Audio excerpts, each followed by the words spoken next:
Ana, Deuteronomio 10:12. Unsa may gingon diha? Ayaw mo pagsundog sa mga patuo, sa mga diwata, sa mga mananagan, nimo dangop kamo sa mga salamangkero o tigtangkot o mga espiritu, kay gikasilagan sa Ginoo ang tanan nga nagbuhat nining mga butanga.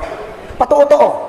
Nganong di man daghang patuo, di manghinguto og gabi, di manghinguko og adlawng Bernes, di maligo og adlawng Bernes, di maligo og naay mamatay, mao nang mahitabo wa nay mo vigil kay nanimaho pa mo mong buhi kaysa patay.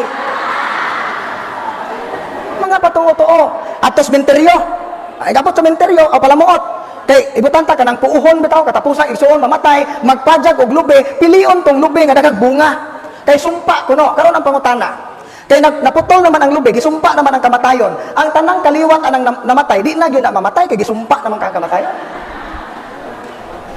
gasayang-sayang naman mo tong lube makakupras pa unta mo unya lain pa patuto no magdamgo gani og has dako kadto si Ginoo kinsa kay magluib na ho usag magdamgo kag maipo ang imong tango naa adoy mamatay unyag magdamgo tae lipay kayo kay ang tae kuno kay kwarta man ug mao man gani na nga ang tae kwarta nganong magpaabot pa man kag damgo paglukdo na magtae daan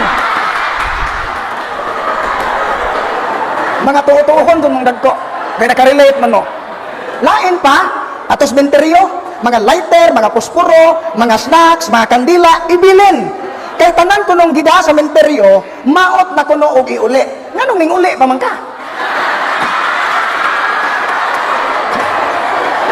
no eri ba mindset wa gamita ang salabutan nga gihatag sa Ginoo. Lain. Kining mga padugo. Gapatukod kag bay gipaduguan nimo manok, o diba kanang gipalugnan daghan kay mga padugo practices mga diwata. Unsa man ang padugo diha? 1 Corinto 10:20. Ang tanan nga mga halad nga gihimo sa paganong halaran, gihalad ngadto sa mga yawa, dili sa Dios. Atong buwan sa Nobyembre niaging tuig, gikan sa September to November kasagaran sa among mga kaso nayawaan tungod kay kaliwat og mga diwatahan kanang maghalad-halad og pagkaon o karne nga way asin-asin atong dagat labi na kanang naay magpalutaw og bangka bitaw ngana humay naay mga patilaw kuno gaampo sa Ginoo nga hatagag bag-ong ani unya sa nakaani na gahalad-halad ka og pagkaon ngadto sa mga demonyo. Unsa may giingon sa Deuteronomio 32:17, misilaob ang kasuko sa Ginoo kay naghalad sila mananap ngadto sa mga demonyo dili sa Dios. Mano man lagi sa Old Testament brad, maghalad man sila karnero. Sa Old Testament man to. Diha sa Hebreo 9:13-14, sa Old Testament maghalad sila karnero, kanding, baka, etc.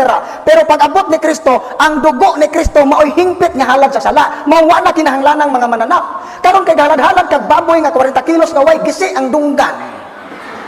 Sa ato pa di ay, wakay salig sa kamatayon ni Kristo sa cross. Kinsay gihalaran? Demonyo.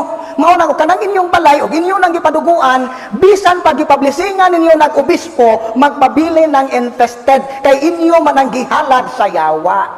Kanang blessing sa pare, char-char man na. Mao na nga ayaw mo question nganong ingani kagubot among pamilya, nganong ingani may kagubot, wa na may magkasinabot, bisag unsaon ninyo paningkamot, wa mo'y abot ng mga financial crisis, mura mo nagsawod og tubig sa sulanan nga buslot, naay blockage, mura naay nagpugong nga di ka malipay, pugngan ka nga malipay, pugngan ka nga makapahimo sa blessing sa Ginoo, dili mo tuhok ang blessing sa Ginoo kay contaminated man ang imong pagpuyo. Once na makasulod ng yawa sa imong pamilya, ang iyang trabaho, siya'y tigkawat sa grasya o panalangin sa Dios.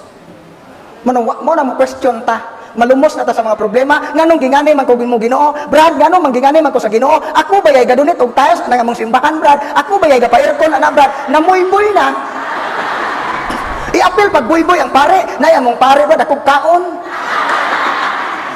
namoy-boy na lagi.